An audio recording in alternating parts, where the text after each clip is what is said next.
If we want, so how many people? Oh my gosh, uh, how many people are we here today? There's what, Looks like sort of a 12 dozen of right us? now. Yeah. Okay, cool. All right, that's a great size. If why don't we while we wait for people to show up, why don't we just if anyone that wants to, if you'll entertain me, can maybe we why don't we just go around the room a little bit and just say who you are and maybe since we're going to be talking about DAOs and things like that, if in addition to saying who you are, if you could just say maybe a little bit of your experiences with Web3 and DAO, and that'll give me a bit of a better sense because ideally I really want to keep this a bit open and loose and conversational. I have prepared materials, but I would love to hear other people's opinions on this sort of stuff, right? So let's make this dialogical rather than kind of just one way. Griff, would you entertain me with starting? Yeah, and actually, this is good because also Giveth, Common Stack, and General Magic all sponsored this, so maybe I can just get the sponsorship plug out of the way, and then we can go around and do like good introductions. I'm so excited for this call because the network state is on the same kind of. It's probably the biggest event or biggest mass entry into the mainstream's mind about this idea that we could build something better than governments in a long, long time. And that's what Giveth, General Magic, and Common Stack are all trying to do. This is like our mission is to build something better than governments. And the thesis is we're starting with nonprofits because when governments fail to provide the public goods that the community demands, that any kind of society is demanding, people start nonprofits. Nonprofits are the seed of the evolution around human coordination. If we can actually make nonprofits regenerative, if we can make them profitable, which is like kind of out of this world because they're called nonprofits, right? But if we can actually make it so that the people who are creating value in the nonprofit space are rewarded adequately for the value they are producing, then we wouldn't need governments. We would actually have sustainable organizations fulfilling the same needs that governments fulfill. And so we have a three-pronged approach. So Giveth is meeting nonprofits where they are. If you know anyone who wants to raise money in Web3 and has any kind of inkling of one day becoming a DAO, you want to get them on Giveth.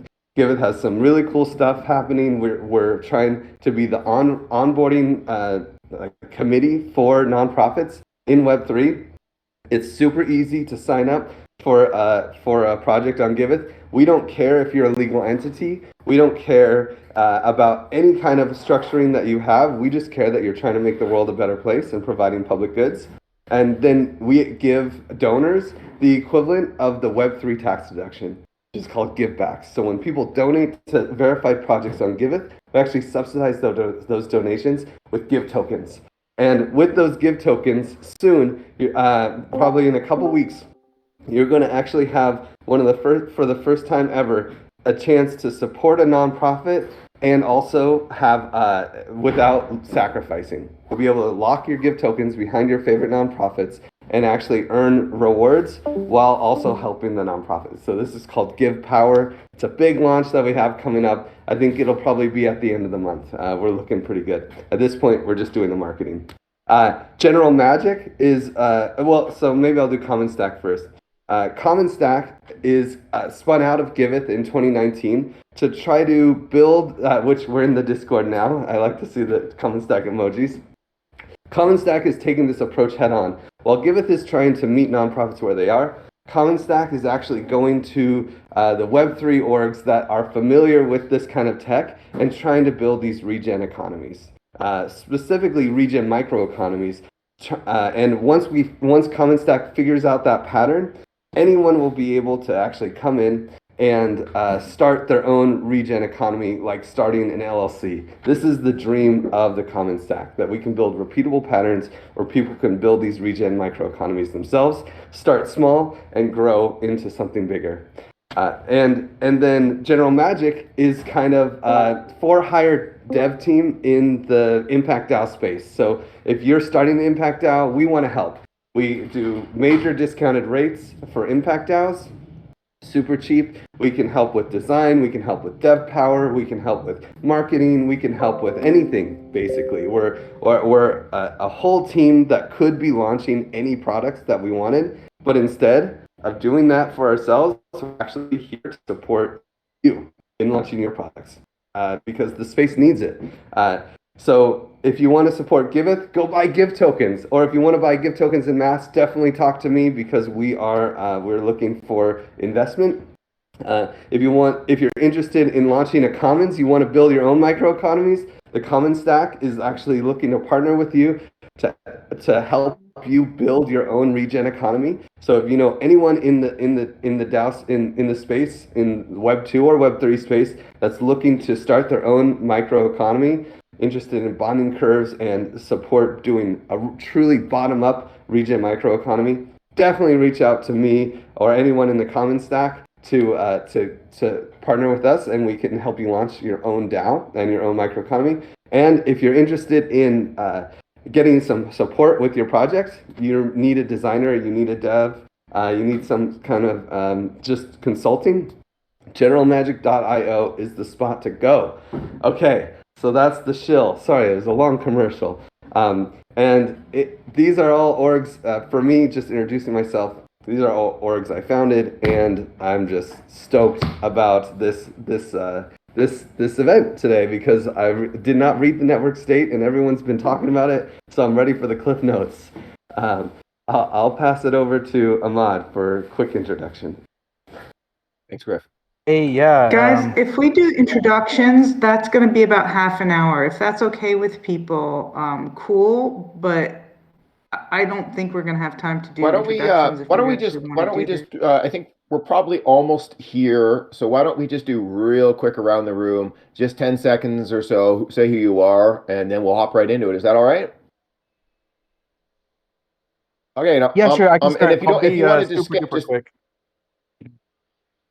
All right, go ahead, Ahmad. Oh yeah, so I work for General Magic. I handle business development, and yeah, like I just saw this space, and I'm super excited to get involved and to learn with all of you here today. Yeah, let me pass it over to Mars. Check.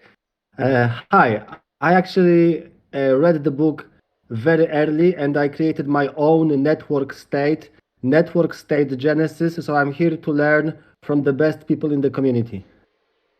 Love it.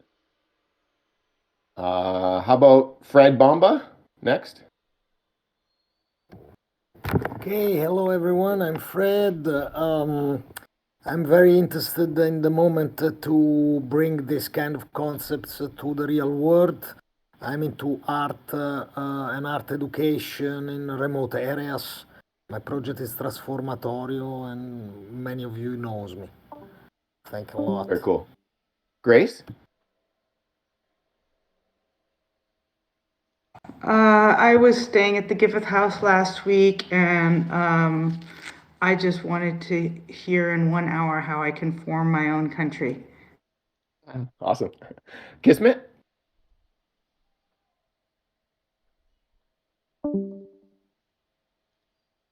Okay, how about Kismet? Are you still there? Or maybe Mayfair? Hi, can you guys hear me? Yep. Awesome. Yeah. Well, I'm one of the gardeners of Trusted Seeds, so I'm happy to have you all here in this activity. And yeah, I live in a dictatorship, so I will be happy to to learn how we can That'd be transform like the an state. exit And, flight, right? yeah, it's awesome. But yeah, I look forward to learn a lot with this great group. And welcome to Common Stack server. I'll pass it. Reiku? Hey guys, this is Raiku. My name's Adam Boyle. I'm interested in space, specifically space as a common good. My research led me here. I'm super obsessed now. Just happy to be listening and learning. Thanks. Who else? Shatina?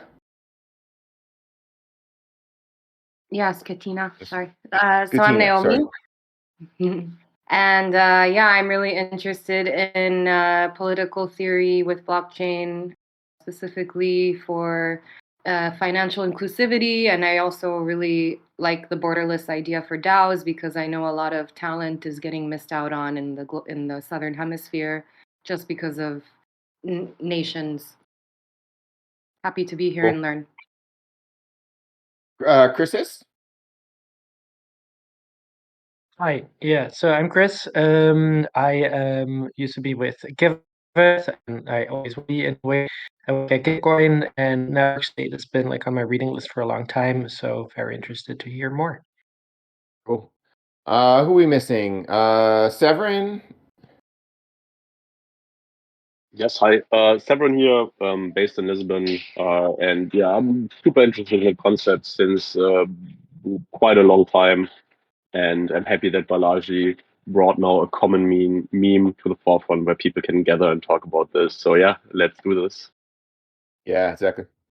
And then, I mean, I think everyone knows Max and Yanesi. Are we missing anyone else? I think that's it, right? We got everyone? Okay. I'm gonna jump right in because let's oh boy. Okay, 1 second. Just bear with me.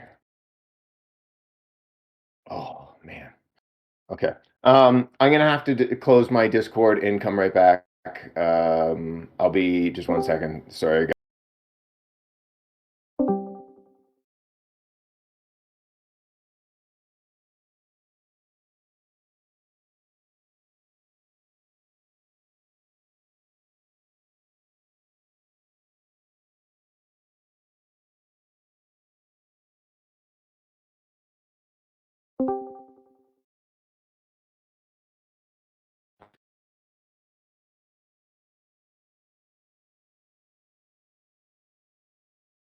Damn Discord permissions.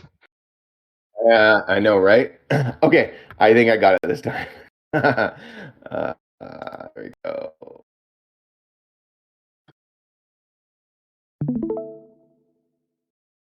Yep, it's working. Can everyone see that okay? Yep. Yep. Okay, cool. All right, so I'm gonna kind of like run through some slides that I've got. And I'm gonna actually make this like see people. So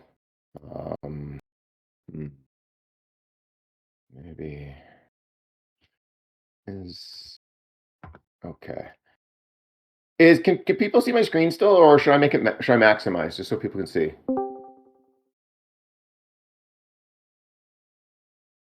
Is it all right how it is? Yes, we can see your screen. It's a little bit small that at the It beginning. is a little small. Okay, all right.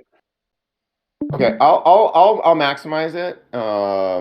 It's just I can't see if anyone wants to if anyone's trying to communicate with me. So if you want to have a comment, a question, or whatever, just please just turn your mic and just speak right to me.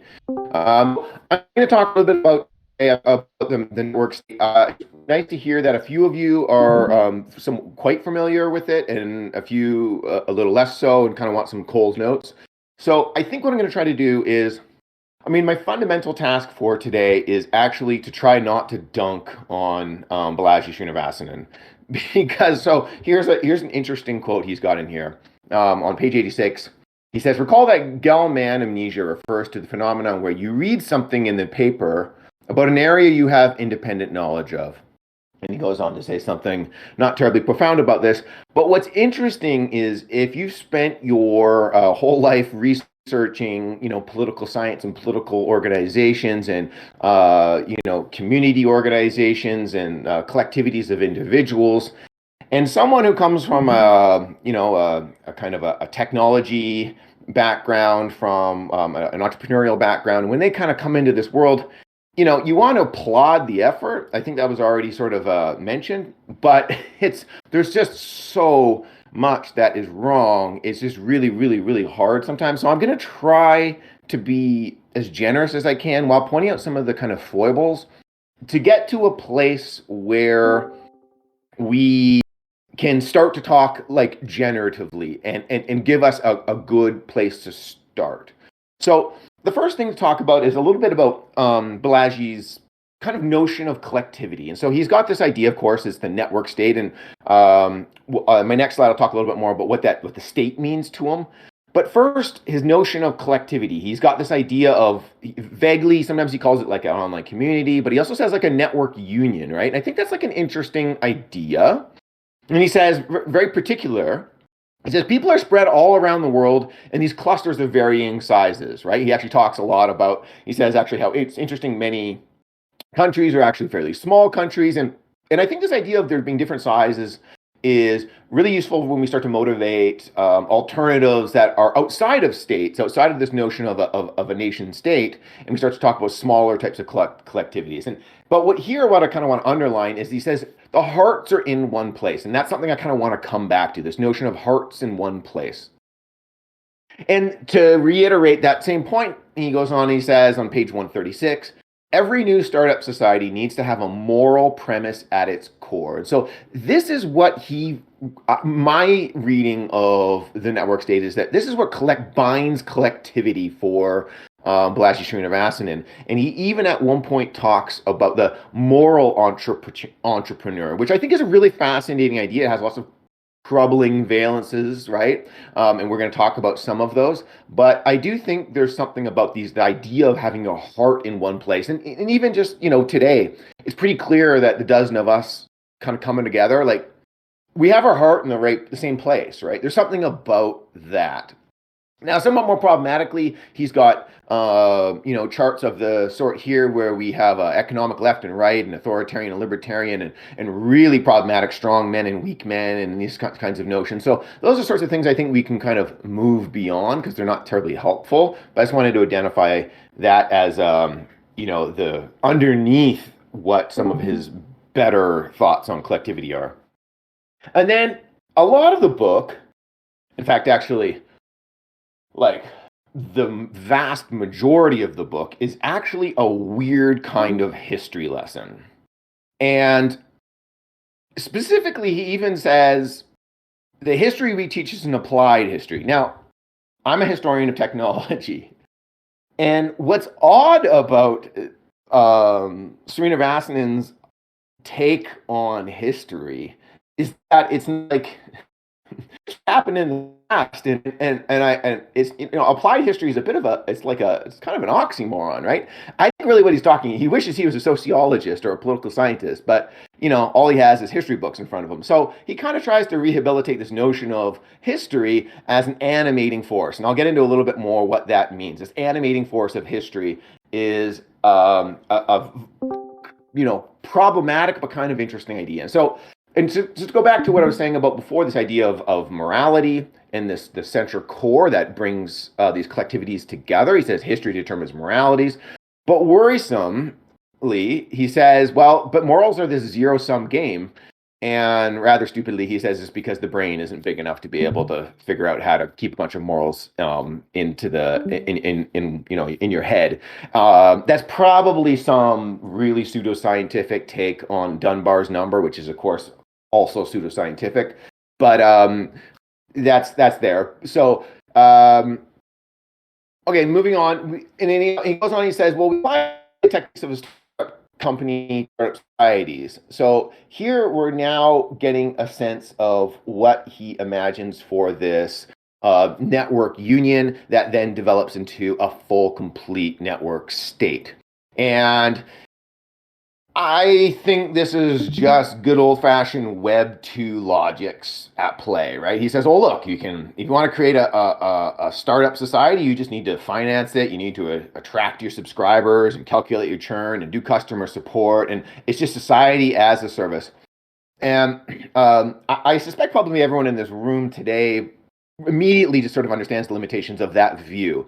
Centralization, first of all, is going to rear its head in a few minutes here. So I'll just kind of check that one, and we'll come back to this idea of this, society as a service, Web 2-y kind of approach. Okay, so this sense of history that I say he's using is it's a somewhat oxymoronical sense of history, but what he's trying to get to, I can see why he picks up on this notion of history, is because he sees the blockchain as a fundamental technology, and like a good old-fashioned Bitcoin maximalist, pretty much the whole book talks about Bitcoin, and every now and then he'll say dumb things like Bitcoin or Web3 as though they're the same thing. But for the most part, he's talking really narrowly about Bitcoin. But let's just pretend that Bitcoin is a useful blockchain system. He has this notion of a cryptographically verifiable history. Of course, that's to say that we take records and we put them onto a immutable Bitcoin blockchain, and some notion of oracles, presumably for bringing in off-chain data and these kinds of things. And the reason why he wants this notion of crypto history is because he wants to eliminate this distortion of the past. And a lot of the book, as I'm going to get into in a second, a lot of the book is this, like I say, there's hundreds of pages of just banging on like this idea of the 20th century being corrupted by media organizations and so on and so forth. And so for him, he wants truth, capital T truth, that's basically encased inside of a immutable blockchain. Immediately, everybody should be worried about, like, well, how do you ensure that it's truth that gets onto the blockchain and not some falsity, right? And so crypto history, he just imagines as this like perfect truth, but you're just encoding whatever happens to be coming in, and he doesn't imagine a world in which falsehood could be entered onto an immutable blockchain. So that's his notion of crypto history. He's very optimistic, because his idea is, though, well, if we just wave our hands, we're going to be able to have some truth-giving oracle here rather than just a fact-giving oracle. So he takes this idea of crypto history, and then, as I said, he's trying to create this, he's trying to get an animating spirit behind history. So he has this idea of history as trajectory. So he says microhistory, that is this blockchain-enabled crypto history, he says it's a quantitative trajectory, which actually, the quantitative notion I think is actually interesting, because of course then we might be able to study it, measure it. So he says history is a precise log of measurements that could be the record of all past values of a state, space, vector in a dynamical system. I actually don't mind this as a kind of description of some of the social infrastructure that we're sort of talking about here, because it does provide us lots of opportunities for measurement and simulation and modeling, but also control engineering, right? So I think there's something here. It's just sort of poorly put. And he talks about, he gives a number of examples, but for instance, he talks about one using this Kalman filter, which is just a control mechanism that resembles the kind of time series analysis that's common in finance. So you see him sort of grasping at the tools he has available to him, and he wants a kind of, he wants to actually bootstrap a micro history to meet a kind of macro history, but he gives no articulation as to how that might happen. It's just sort of magic, micro and macro history, they combine up together. Okay, so then he spends like about 200 pages of the world's worst history, saying awful things like, there were N tribes fighting in the Americas before the arrival of the Spanish, the British, and the like. The Europeans simply represented tribes N+1, N+2, and so on. Had one of the Native American tribes developed a technological edge, they would likely have invaded Europe. That's not going to be the last of the racism we see, unfortunately. Okay, so these 200 or so pages of history are warmed over world systems theory, drawn straight out of the 20th century global political order. What you'll see if you read all that really crummy history with really crummy citations, Wikipedia being the best of the citations, is that unfortunately, Srinivasan, he's like out of touch time-wise. He is busy working with theories from, well, maybe up to the Second World War. He doesn't even seem to be able to get into stuff of the last 4 or 5 decades. For instance, he talks about political power, this notion of top-down versus technological truth, this bottom-up technological truth, right? This is that crypto history, right? So he's trying to combine these two. Is there a question? Actually, maybe pause actually before I go on. Is there any questions? I've been rambling. No, okay. So we've got about this. He says political power is, greater than this, or rather to say, is less than this technological truth. So he's really trying to get this notion of crypto history on the table. And he says, somewhat worrisomely, you can see shadows of what he believes. You can see shadows of what he believes with respect to morality. He says, a political truth is true if everyone believes it to be true. Conversely, a technical truth is true even if no human believes it to be true. So he's basically just saying here, there is these kind of lies that are these so-called political truths, and then there's the real true facts that are magically created by technology. Unfortunately, I mean, he has no notion of even the basics of something like Michel Foucault's work around power and knowledge and how these relationships can be articulated. So it's a bit of a kind of a hand-waving exercise here. But what he was kind of really trying to get into is clear that his target there's a sense of there has been power over truth because, according to him, a news reporter's job isn't to make money, but it's to make power. And here I would just put a reference to a very old book, Chomsky's Manufacturing Consent, to understand how, if only Srinivasan had read that book, he'd have a much better sense of where, why there's no reason to think that a news reporter is somehow going to be an arbiter of truth in society. They never have been, they never will be. The newspaper industry is an entertainment industry, at least certainly according to Chomsky's Manufacturing Consent. And so it's very foolish for him to think that somehow the news reporter is going to be the fact maker in the world. But of course, in the 1950s, if you opened up your newspaper, the New York Times, that was truth, right? But I think we all have moved on from there, and we can understand the limitations of that view.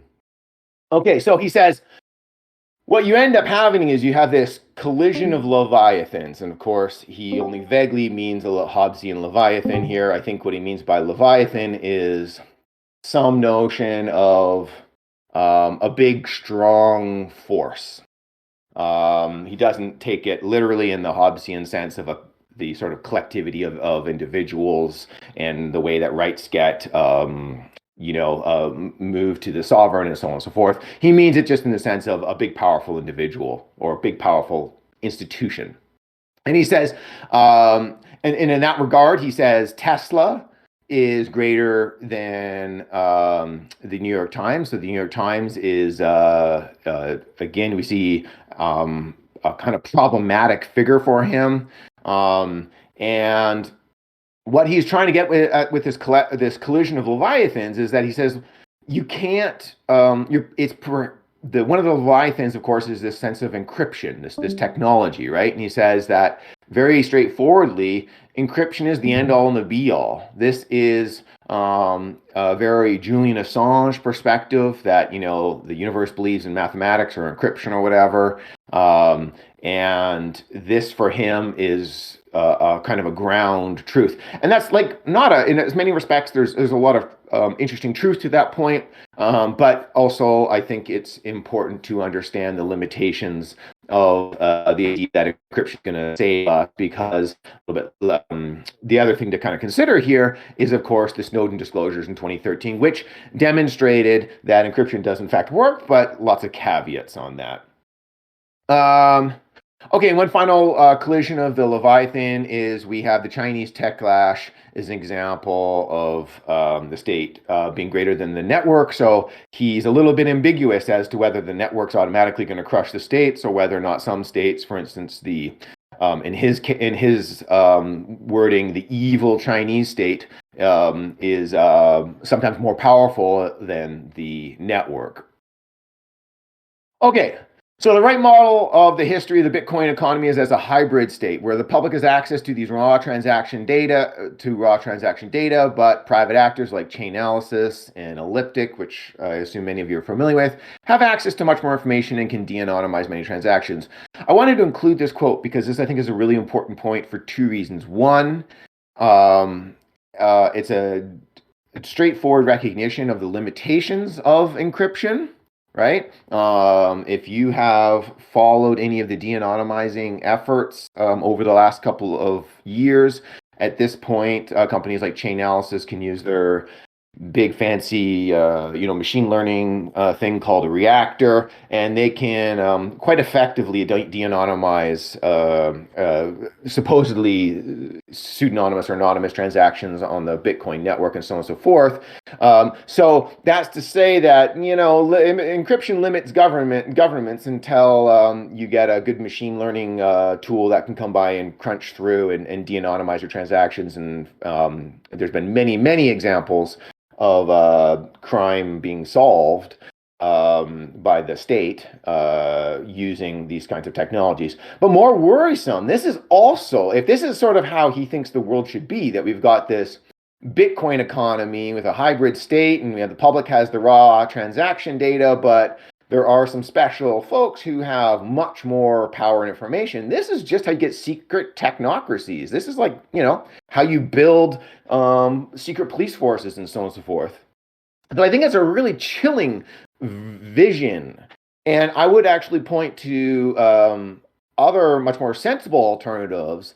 And here's a nice paper by Auerbaum and Clark and Demirog called Mapping the Privacy Landscape for Central Bank Digital Currencies.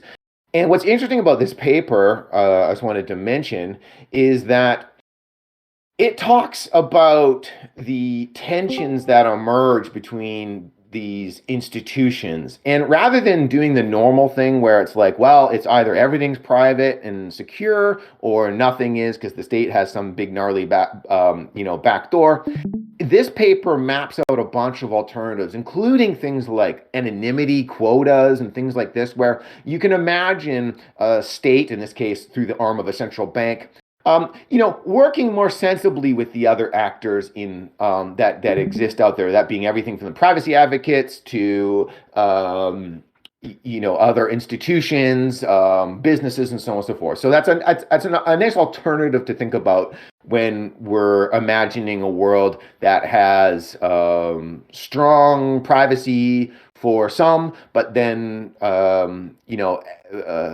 powers that are held by only larger institutions. Underneath all of this, there is definitely a sense of, as so many times as a historian of technology, I read these sort of notions of these early histories of the internet, and there's always this sense that sort of underlying the early internet, that it was, as it were, kind of naturally free, and that this big change started to happen. And what's interesting is he puts this change happening in 2013 as this great counter decentralization, and plus the techlash, plus the Great Awakening. And we're going to talk a little bit about the Awakening as a very large feature of his account, but it's also so deeply problematic I'm not going to spend too much time about it. What's interesting, though, is he doesn't mention the Snowden disclosures that happened at 2013, and I think actually that's a mistake, and I think that the Snowden disclosures were a really key and seminal moment in the articulation of the security apparatuses that are around the internet. I could point to, I have some research that looks at the very earliest security technologies on the internet, going back in the early 70s. And in fact, there were cryptographic technologies in use back then. So this idea that the internet was naturally free is just empirically false. But it's a kind of a rose-tinted version of what we might imagine a real history would look like. Hey, Quinn. And then, yes? There's a question from Torange.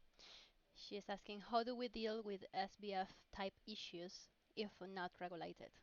Yeah. I mean, so in the sense of, well, I mean, okay, I don't know what an SBF issue is. Are we talking moral bad actors? Are we talking, that's a whole question. That's a topic that we could spend some time on. What was the problem? Is that he's a bad dude, or is it that compliance, loose compliance? You know what I mean? Like, so definitely I'll say this. Srinivasan is no fan of regulation. No big surprise there. I think he is right in that he identifies regulation as being relatively weak and ineffectual.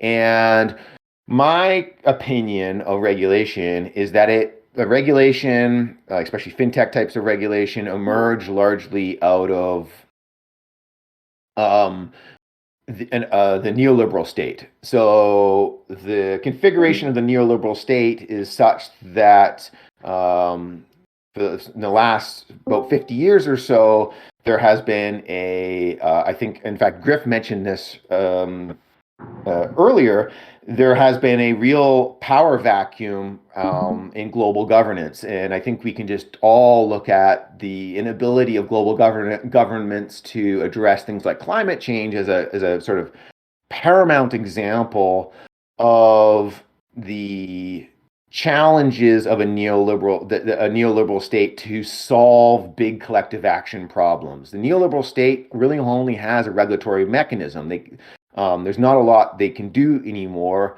There are older types of states that still exist, ones that I'm drawing on a certain amount of like Foucault and things like this, disciplinary types of states. But in the West, we don't tend to have, we're very much more of a control society rather than a disciplinary society. There's lots of caveats there, obviously.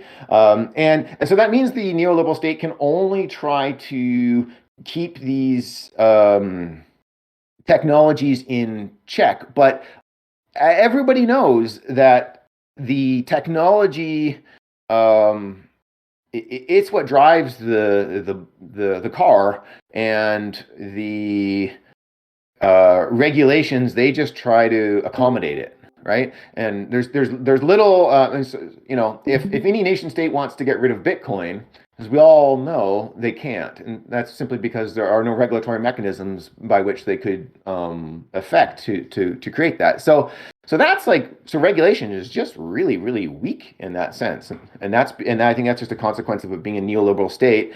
And ultimately, that's where I think we need to move beyond. I think we need to move beyond the neoliberal state. We need to move beyond a 20th century global political order invested in world systems theory to think about new kinds of collectivities.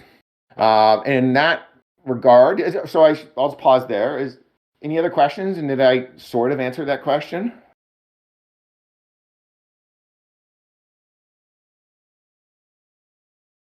Well, there's a Okay, so I'll move on. There's a comment here also in the chat. Augusto asks, what about radical transparency? Radical transparency. Yeah, transparency is an interesting one and a tough one as well. That kind of goes to that point of, it's transparency for whom, of course. We often like to have transparency for institutions, but privacy being the opposite of transparency. We often want individuals to have a certain amount of privacy in certain domains. But I think a kind of a radical transparency would be very challenging for most societies, simply because we do have at least some certain preferences for privacy. So I think certainly at an institutional level, that's something that people like to talk a lot about, but I'm not sure that would be something that would work at a smaller scale level. And on that point, here we have him talking about his ideal kind of identity stack, which is really, unfortunately, just a Twitter bio that maybe is cryptographically verified. But as Elon Musk is discovering with Twitter Blue, that's a little more difficult than one might imagine, because there are things like Sybil attacks and so on and so forth, and just lots of fraudulent types of activities that can happen. But aside from that, and of course, he should be talking about, I don't know, POAP or some other Web3 notion of identity. What I think where the opportunity misses here is identity configured much more like a club membership, right? And this is something that I've thought about a lot over the last year or so, seeing the kind of activities in Web3 grow and emerge. I think identity increasing like I'm not saying anything I don't think new here. It's going to look like a wallet, right? You're going to have all sorts of different relationships to organizations and various kinds of collectivities. that will sort of be like, oh, I'm a member of, these following 5 clubs, and that's kind of who I am, as it were. And I don't even necessarily have to have a stable name or any other kind of identifying feature. I can just sort of reimagine myself as my identity from one club membership to the next. And that, picking up on that idea of this having your heart in the right same place. Okay, so this is my last slide, where I want to start. I think it's my last slide. I want to start to get us talking a little bit outside of this notion of a nation state and towards some kind of new politics. And so, unfortunately, as I mentioned, Srinivasan talks, he makes a lot about wokeness. So he says really unintelligently, so if communists were the centralized left, which I don't even know what that means, the wokes are decentralized left, which also doesn't really make a whole lot of sense. Here, though, he also says that the wokes are the primary people of the network. So he kind of wants to say, like, there are these people out there, they're the network people. I think they're the people I'm speaking to be perfectly honest. But he just doesn't like you. He just doesn't like the wokes, even though they're the primary people of the network, which he's trying to kind of rehabilitate. And so what we see is that he wants the centralized cloud, the society as a service that's led by this corporate Leviathan.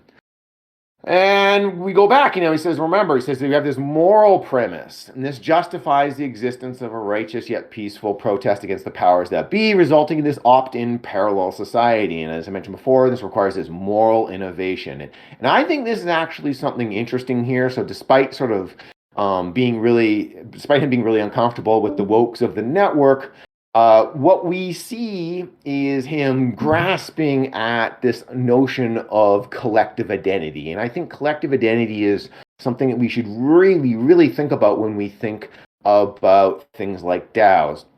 And there's lots of interesting questions to ask around collective identities. For instance, if I want to join a DAO, do I have a collective identity that's associated with that first, and then I join? As it were, do I seek out my tribe?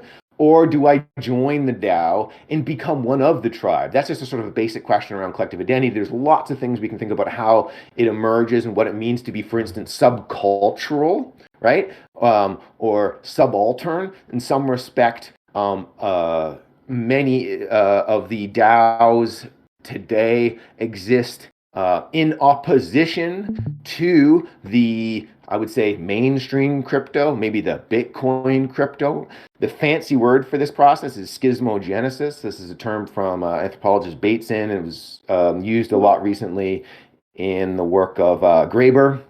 And this idea of schismogenesis is it's an anthropological idea where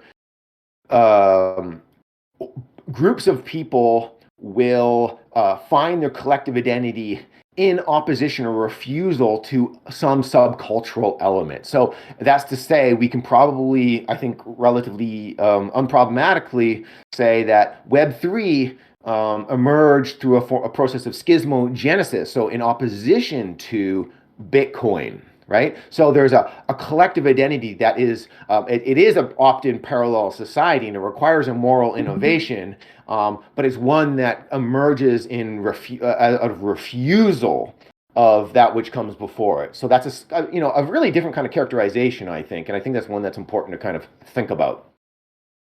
Now, to get to kind of where we wanted to get to, unfortunately, Srinivasanan he only mentions DAOs 11 times in this hundreds and hundreds of pages. And he says DAOs and NFT communities, they're also quite close to being network unions. So he sort of recognizes that, I don't know, I heard about these DAO and NFT communities. Maybe it's called Web3. I'm not really sure. I'm still interested in the 1950s and the history, in the Cold War. But maybe there's something like a network union. But personally, they lack qualities for being a network state, because that's, of course, what he wants. So DAOs aren't a network state because, principally, they lack diplomatic recognition. Now, this is where I think we really see the limitations of Srinivasan's imagination and, more to the point, his his library. He just can't seem to see beyond a model of a state. The only thing he can imagine is collectivities of individuals that come together to seek diplomatic recognition. Right? So it's the opposite of a revolutionary picture. It's the most reformist picture you could ever imagine. He just wants, like, he says, well, it's not a micronation, but he kind of just wants a different kind of micronation, one that eventually bootstraps itself such that the rest of the world is willing to accept, right? I think this is such a limited view of these collectivities that we call DAOs, right? He gives a few examples. For instance, he talks about this post-FDA society, which sounds absolutely terrifying because I kind of like my food and drugs to be unadulterated. Thank you very much. But so I'm perfectly comfortable with state regulations around food and drugs. But nonetheless, he says, oh, well, we can have this, imagine it's sort of like this set up on Discord, this weak DAO. It's about a single issue. That's the sort of the most capacious understanding of a DAO that he has, and what he thinks that the DAO would need to do if it wanted to become a network state would be to eventually, get enough people, enough money together, or whatever, to seek diplomatic recognition from the other nation states out in the world. And then he goes on to actually, to articulate concretely how this would happen, is he's got this helical theory of history. It's just a made-up thing. It's not based in any empirical facts. It's a fun idea in this sense. Rather than history going in a straight line, he's really into circles for some reason, and so he figures it's like a circle, but it's a circle that moves forward, so it's a kind of a helix type of thing. And ultimately, he's really interested in re-centralization. He says it very clearly. So this is, of course, not a Web 3 folk. This is a Web 2 guy who wants re-centralization done right because it cycles back to centralization. And he says very straightforwardly, a state, like a company, so that would be any presumably Web 2 company, needs a leader. And not just a leader, but someone who sometimes can basically make important non-consensus decisions, which is to say an undemocratic leader. Now, there's someone yeah. in the room that wants to say something around your topic. Yeah. Taranj? Hi. Yeah. Okay. Hi. Yeah, I'm here. Hi there. Hi. I just wanted to. Yeah, I posed the SBF question, and I just wanted to just put something out there in that the commons, I suppose, at the moment, the way they are framed, because of the way that common good definition has been taken as the communal common good definition, is very much the same as the public, which is for all and for everyone. And there are other definitions of common good, which is much more about ground up and distributive and much more concrete than the communal common good that can actually be quite manipulated in, like, whose narrative is it, what communal common good is, because it's so vague and abstract. And the fact that the public and the common good are not being distinguished as different, because they have very different logics. The public is the crowd for everybody. It's open to all. And the distributive common good is much more like the DAO model, which is from the ground up, specific communities, and citizenship, and citizen power, self-determination, and all of that stuff. And so they have these very different models. And so when we talk about some of these governance models, again, that we're talking about with the state, happen to be ones which are still based on the Industrial Revolution model. They're completely dated for a network society. That is why they're ineffective, why they don't work.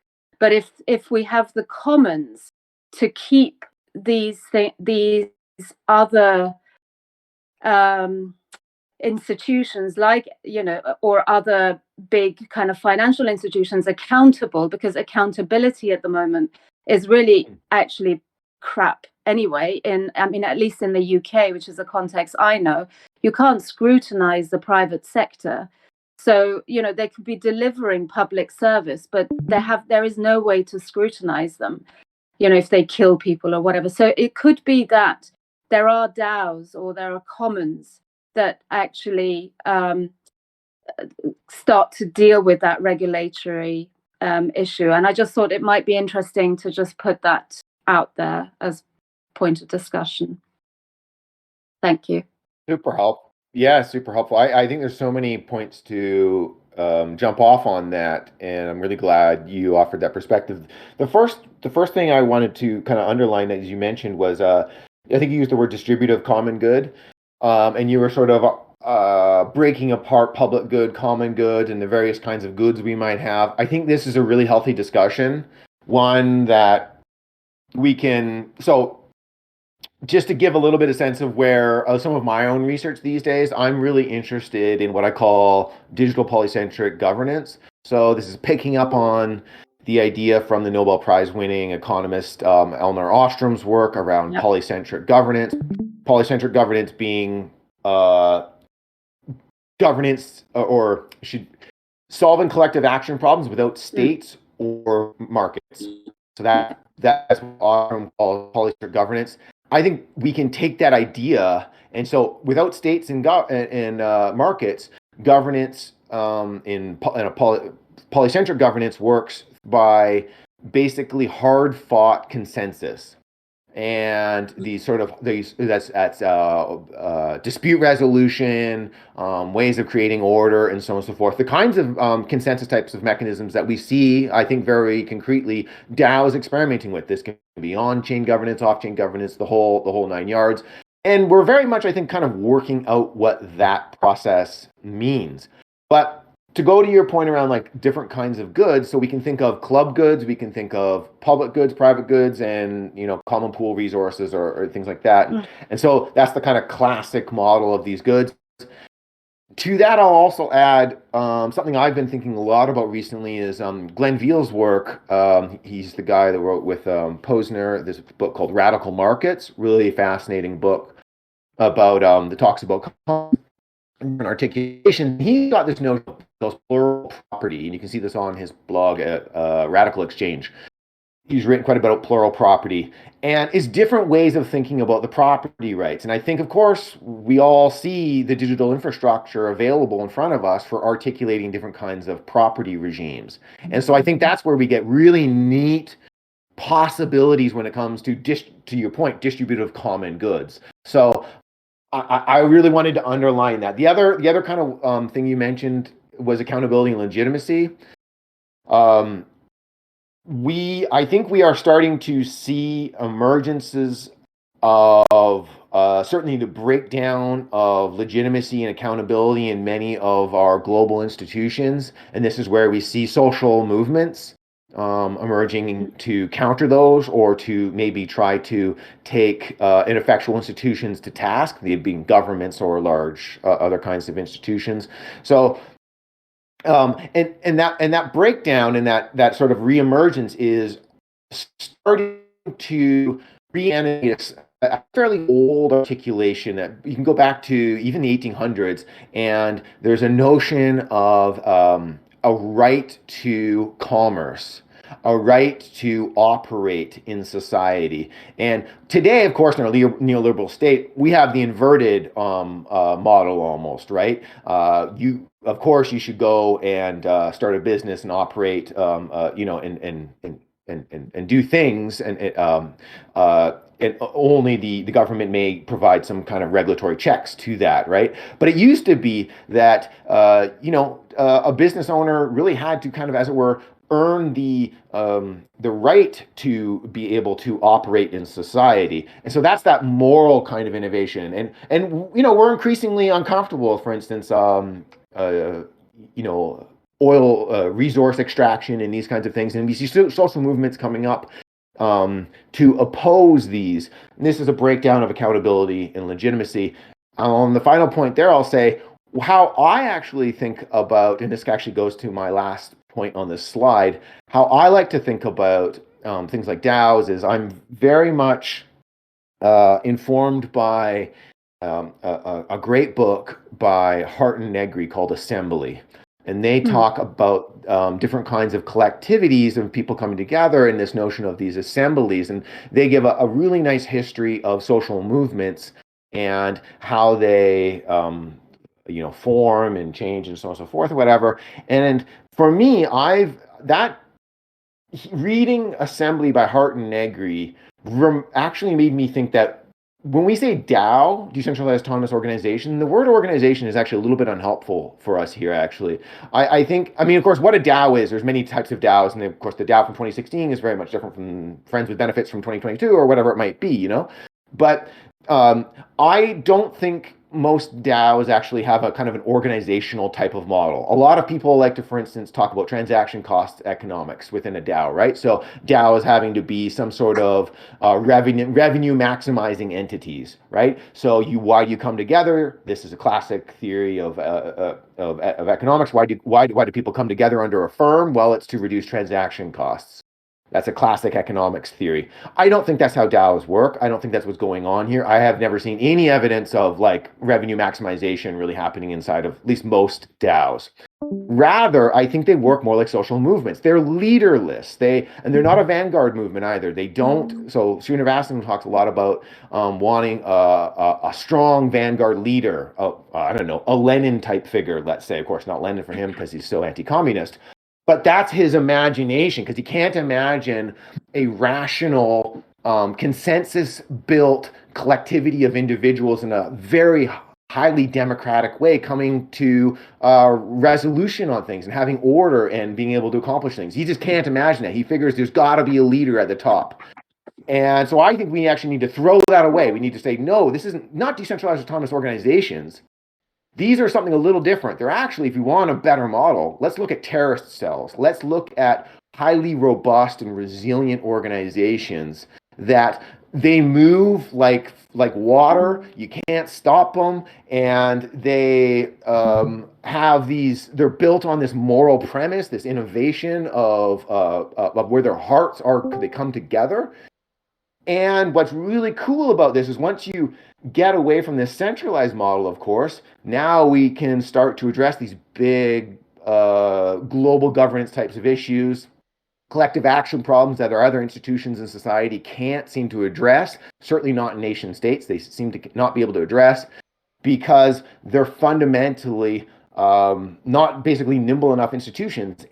When we see things like decentralized autonomous organizations, as a kind of a social movement, we can now actually aggregate intelligence at the edges. And this, I think, is the big kind of unlock. This idea that we can, many of the collective action problems in life are hyper-local. They're fundamentally very local and small scale, and they involve individuals at a very organic bottom kind of up type of level. And so big centralized nation states and such are never going to be able to permeate down to be able to have the intelligence to capture that kind. And this is the foibles of central planning or whatever, which of course you think central planning and communism are come together one and the same, but aside from that, but central planning can't work in a highly dynamic system because it's just there's logic challenges as to why that can't happen. So here, I think social movements are really able to get that intelligence at the edges, bring it forward to aggregate it and to create consensus and order around it, and then institutions can, as it were, bootstrap up from there. And that comes with accountability and legitimacy built right in. So to your point.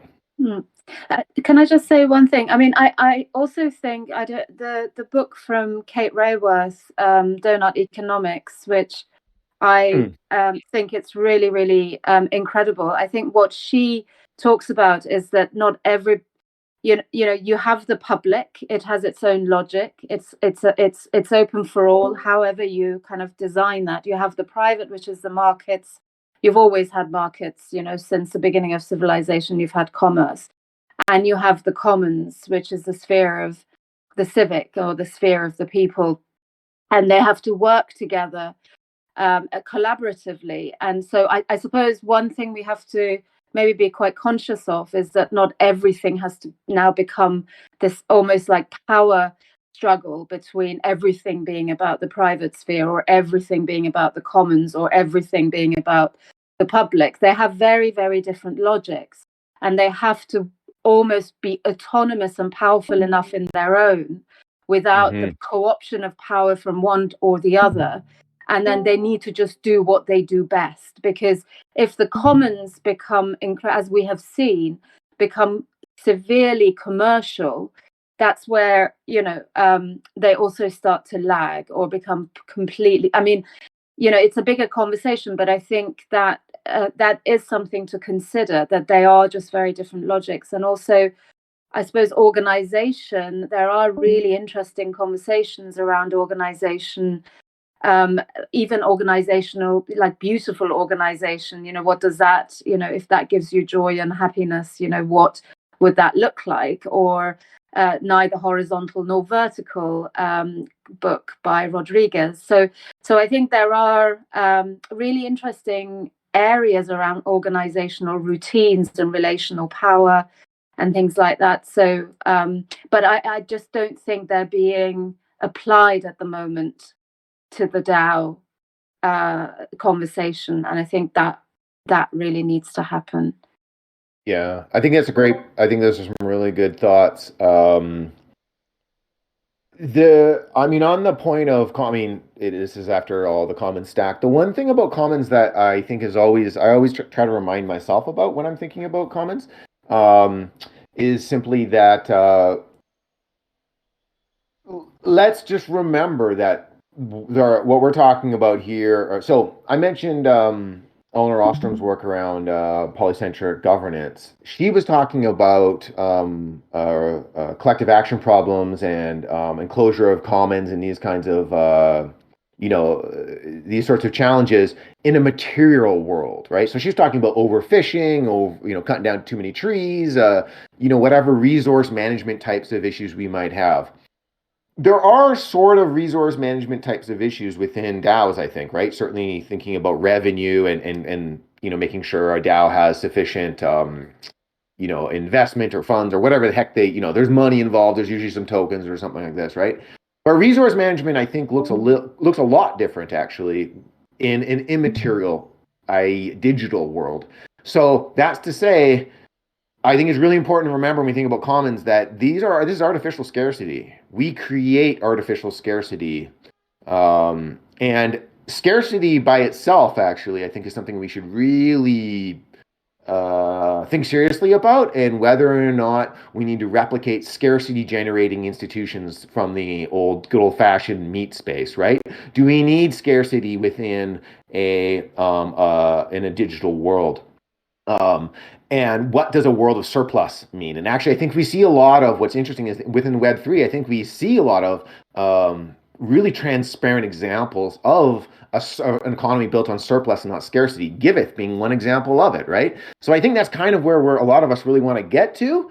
And it's just, I think we have to remember that we have to decide the artificial scarcity. We get to build these tools. And so we can take the lessons from the old-fashioned world of commons and political economy and governance and these sorts of things. I think we should take those lessons, but we do need to update them to make sense in a new reality where we get a lot more power. We can do things like plural property. We can reconfigure commons. We can, of course, make commons, variously excludable, or we can make them variously intensively includable, and so on and so forth.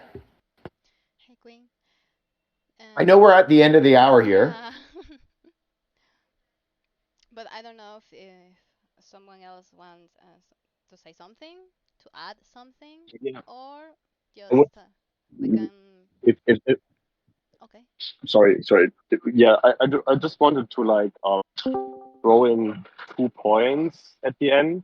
Thank you very much for all the references and this in-depth analysis, Quinn. I feel like I took some notes, and at some points I felt like it's quite like a little bit straw manning what Balaji is doing. I mean, one point I agree with you that I don't think he has everything figured out, but I feel like some points or what he's doing, like finding some appreciation for the framework he builds, is a good starting point. And one thing you said, for example, is that he like says network states it's with this regulation. With the recognition, right? The recognition from other states is the ultimate goal. So to my understanding, it's just an ontology he's building, right? So he just defines a network state as having recognition by other countries and puts this as a goal.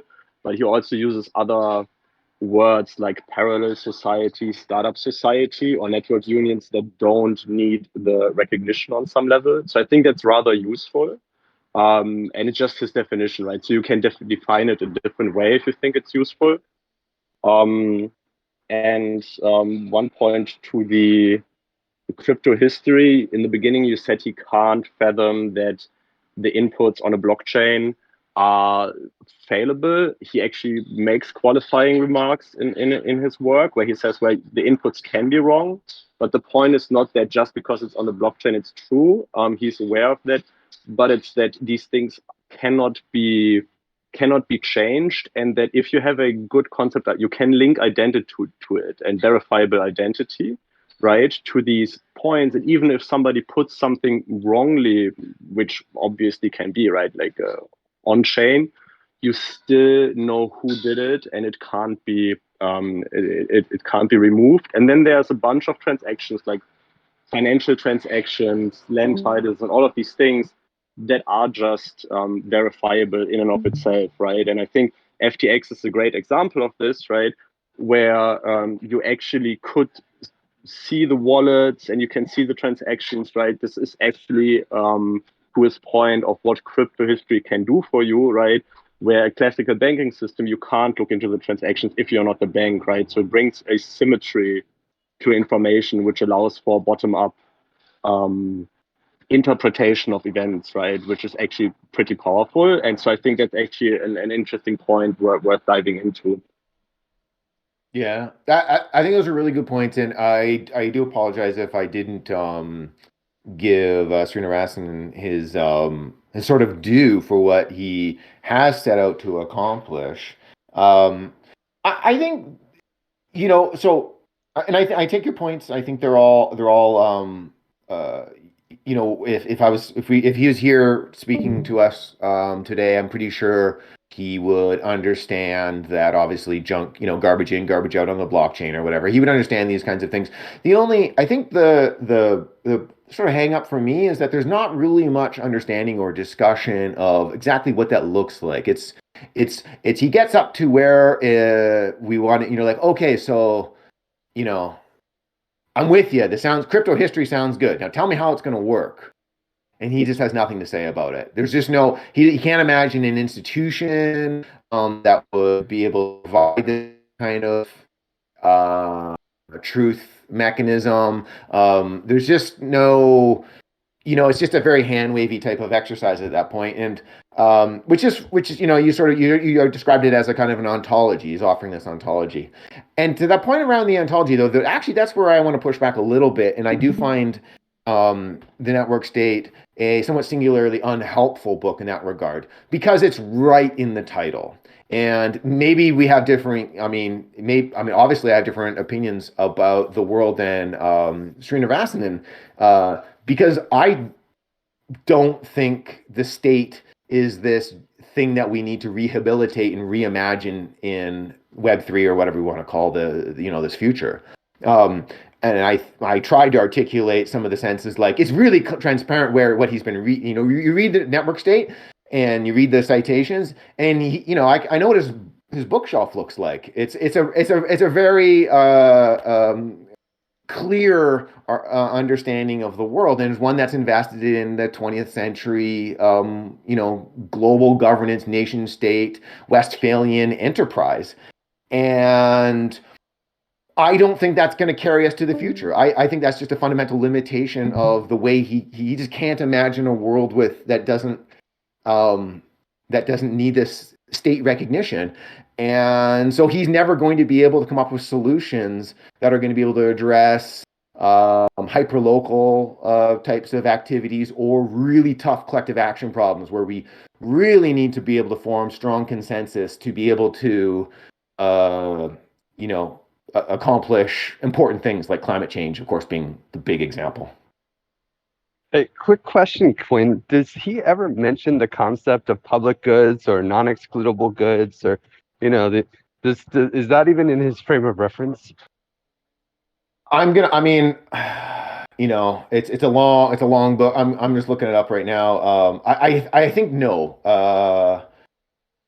Yeah. So I just looked up public good on the there's a single reference to the word public good. It's a link to Samuelson's work. So no, I don't think he. Like I say, I would love him to go talk to Glenn Veal and talk about plural property, for instance, right?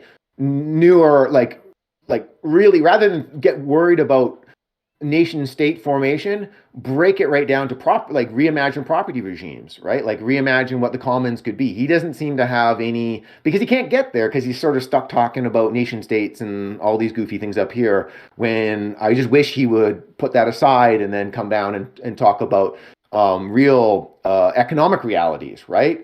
Token economics, things like this, and all these kind of fun opportunities. And as I mentioned, just DAOs. He talks about DAOs 11 times in like 400 pages. And they're like the most bogus understandings of what a DAO is. And so it's just an unfortunate, he just hasn't kind of gotten there is kind of where I read it.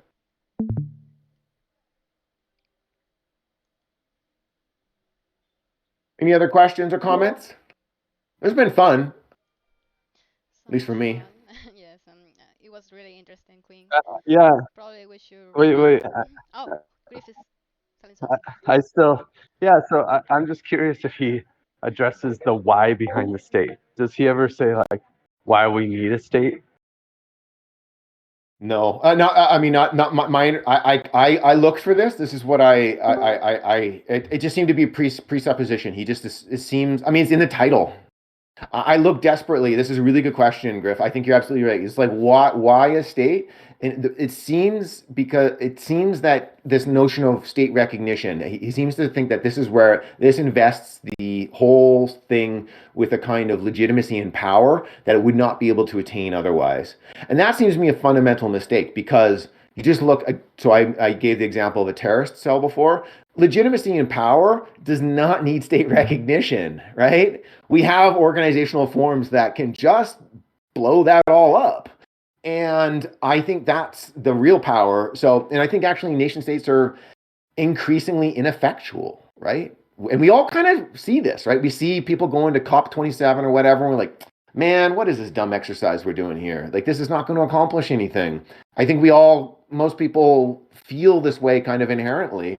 But he's sort of stuck in that modality. He thinks that's where power is because he's been reading stuff from the 1950s, and he hasn't got up to the 1980s when we realize that there's all kinds of different, political manifestations and articulations that are new and nimble and powerful in their own kinds of rights that don't need state recognition.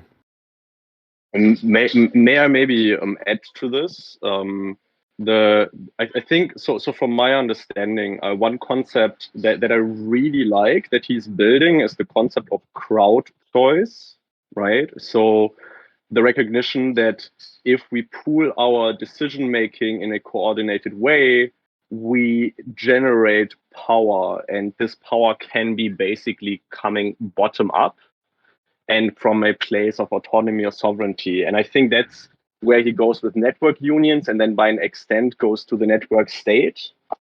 He also makes a distinction between nation states and network states is something different, right? Nation, he makes a nice definition of the nation. It's like your cultural identity, etc. And then the state is the governing part on top of this, right? And then the network state, I think the interesting concept I would invite people to just like vibe with and take as a base and explore and build upon or adapt in a sense is, I think where he's going with network states is basically people coming together, bottom up, opt in by their own choice and volition, right? Not being coerced and always having the ability to exit if they don't agree with something, right? That's why these things are decentralized, right? And then coming together around, like, he does this moral imperative thing, which I think you can criticize or look at, but the idea is that you then have market forces of people coming together and saying, hey, so this is our current state and this is how we would do it differently. And then you're inviting people in, and only if people agree with you, they join you, and you generate power by the amount of people that come. And then the idea of a network state is one qualifying criteria he gives is people move together in a coordinated way to basically enforce their crowd choice, which I think is a super powerful concept. And yeah, I just want to bring some attention to here. Yeah, it's great. It's a really good articulation, I think, and it's good that you underline that nation states are not the same as network states. He's really clear about that, right? Now, his criteria for how they're different is a little bit vague. You know, he just sort of lists examples of things that are not network states, right? He's never able to give a positive description, really. He's more just to hear a bunch of things that they're not. But that aside, I think the other point that you're getting to, and I think that's one of the articulations of where maybe one of the reasons why the nation state is so large for him is, remember, it's not, he says it's cloud first, term cloud being problematic here, cloud first, land next, but not land never.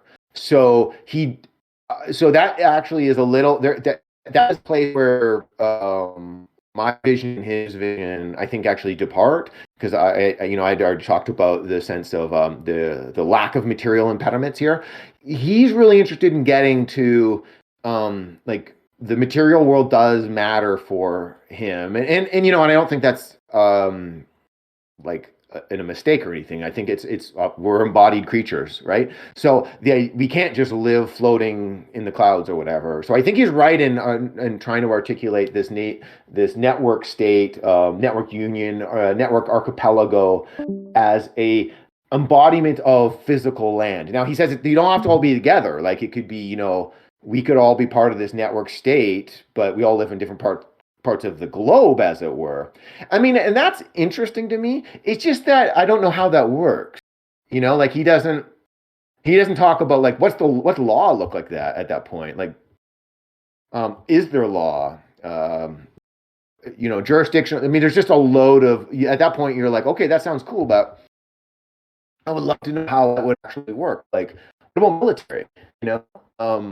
And just like various kinds of like violence and force and things like this. None of this is sort of described or articulated or given any much. I mean, I should say there is a point where he does talk about how rubber hoses don't scale, which I actually think is largely a mistake. So the point being, encryption technologies are so powerful. The only one way you can defeat encryption technologies with a rubber hose. That is to say, to beat somebody's password out of them. And he says the problem with that, as a form of violence, is that it doesn't scale. But actually, I think we've got lots and lots of examples of state apparatuses around the world where rubber hoses scale really pretty well, actually. You just get a lot of people beating people, and, encryption doesn't seem to matter all that much because we'll just throw you in a jail or murder you or whatever heinous thing we're going to do. So I think that's just a limitation of his imagination of how terrible people can be, and a little bit of a sense of thinking encryption is a little bit more powerful than it really ought to be. And it does have material limitations of the sort that a quote unquote a materially inhabited network state would actually have to think about, right?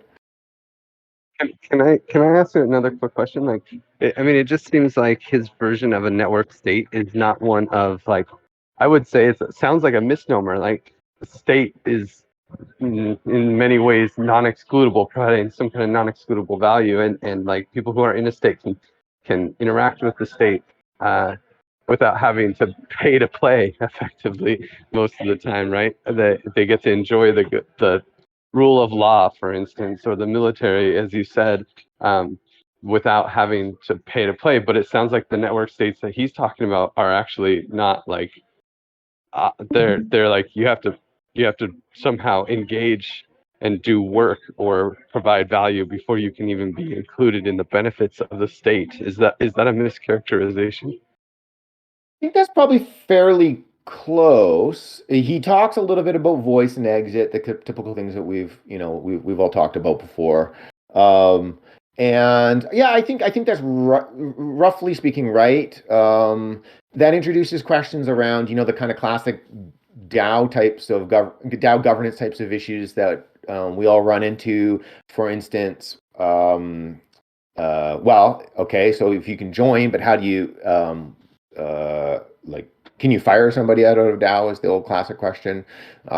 These sorts of things he doesn't really talk too much about, but I think you're roughly speaking right in that there are these kind of participatory parallel network or parallel opt-in societies. Any other questions or comments? I was just going to comment as well. I do think, it's tough naming things in this paradigm because, words have multiple different meanings to multiple different people. And while some people might hear state and think, oh, this is the largest, form of human coordination in a democratic form we have. And there are others who see the state as, a relic of history and, top down, quite often oppressive, that the people have had to fight against to earn rights in a lot of cases historically. And I think, that part of what, it just seems a little historically tone deaf. I don't know if Balaji has read much of Graeber, but, the state has evolved in many ways. But I think there's so many parts of the state that don't really apply. Like we have voice and exit from the state, a network state perhaps, but in the real world, you can't really opt out. I mean, you can leave one and enter another, but no matter where you are under the jurisdiction of some state. So there isn't really that voice and exit option, which makes it feel weird to say, hey, let's make these networked and I'll give them infinitely more power in terms of surveillance and control, which is quite concerning when you consider the oppressive past and potentially future of this form of organization. So I think, it's funny if this were 500 years ago, like someone writing a book about capitalist feudalism or like capitalist monarchies, like it's not being able to see the new paradigm for what it is and allowing us to move past the old paradigm in my mind. And that's kind of the sticking point. And I'm not saying he doesn't have good points in there or that, it's not tricky. No matter what word you use, there would probably be some tension there because, words mean different things to different people. But I definitely hear where you're coming from, Quinn, and I've spoken with several people about this, sort of the difficulty in naming that. But I think there is some tension and ideology there for sure. Yeah, thanks, Jeff. I think the you gave that reference to Graeber. Either Debt is a nice one, but actually his a little bit more recent work, Graeber and Wengrow, the dawn of everything. Is that correct? I want to say that's correct. It gives a really nice articulation of, I want to say, as you sort of mentioned, the contingency and accidental nature of the formation of nation states. In other words, that Dawn of Everything book does a really nice job of not having the nation state being the teleology as the natural outcome of collectivities of individuals, right? And I think that's kind of what Srinivasanan ends up. He just can't, as you said, he can't seem to get past that paradigm. For him, it's just like, this is the zenith. This is these nation states are like, that's the most powerful institutions we have in society. And the way he reads history very poorly, that's just a natural, inevitable progression. But people like Graeber do a nice job of showing how like, no, like there is so many other articulations that have existed, that do exist. And of course, I think also we don't need to look at anthropological evidence. We can actually just turn to DAOs, like literally today. All we need to do to see alternatives different kinds of digital polycentric governance functioning is to look empirically at DAOs right today, and we can then start to bootstrap up from there and imagine them growing kinds of different certain sorts of powers and so on and so forth, and getting sort of some of what Balaji wants here. But I think hopefully we can do it in a way that doesn't just presuppose that a DAO just naturally has to become at some point a nation state or a quote unquote network state, right? I think we can just, that part doesn't, there's no sense that we need to get there. We can just stay with DAOs as our kind of operating logic. Any other questions, comments?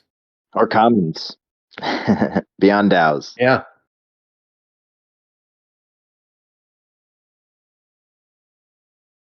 Well, I will say, if anybody wants to carry on a conversation and or like I mean, just even one-on-one, if anyone wants to chat more with me, I always keep a sort of a virtual open door. Feel free to hit me up. I love talking about this stuff, and it's just a real pleasure to get to be here. And also, I'd just really like to thank Common Stack and everyone that made it possible.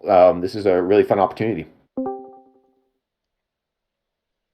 And I'm curious if you have any plans of writing any content on, I haven't seen very many people criticize the network state. It's like people are afraid of Balaji or something. Are you going to write any content on that? I mean, I don't have an interest in. I'm not going to write anything like this is as directly antagonistic as I'm interested in getting. But that said, I am working on a project that unfortunately is just a little too early to be able to send you guys links or anything. It's called Crypto Carnival. The URL is just cryptocarnival.wtf, but if you go there, it's just going to be broken right now. What we're working on is a fun little alternative publication venue thing. There's going to be games and stuff, and it's going to be Web3. It's going to be kind of cool, but there's a bunch of there's 18. We've put together 18 authors talking about Web3. Lots of really different good articulations there. And my own piece on that is it so a lot of the stuff I was talking about today, everything from collective identity to schismogenesis to plural property, different property regimes, a lot of my thinking over the last really 4 years or so, 4 or 5 years now of thinking about DAOs finds itself in my piece in that. So it's like it's pretty weighty. It's like a 7,000 word kind of academic piece that and if anyone wants, I can give you, I have a sort of a draft ready. It's just that we haven't published it yet. So if anyone wants that, hit me up. I'd be happy to send along a draft. And that's some of that. So I guess the short answer is I have some description of what I was talking about today in a kind of a formal written up sort of way, but nothing, I actually don't think it's overly, I think Balaji's book is a bit of a troll to some extent, because he's a kind of a guy who likes to make things exciting, and so I'm hesitant to put too much light on the negative parts of the book, because there are some actually really problematic. Like, just to be clear, like there are some parts of this book that if you're reading it, I would almost say there's like a bit of a trigger warning. Like he's outright racist at points. Like if you're Chinese, you're gonna feel really bad reading this book because he clearly just doesn't like you, and that I think is a real unfortunate. It's just an editor would have probably taken those parts out, but it's a kind of a classic blog post.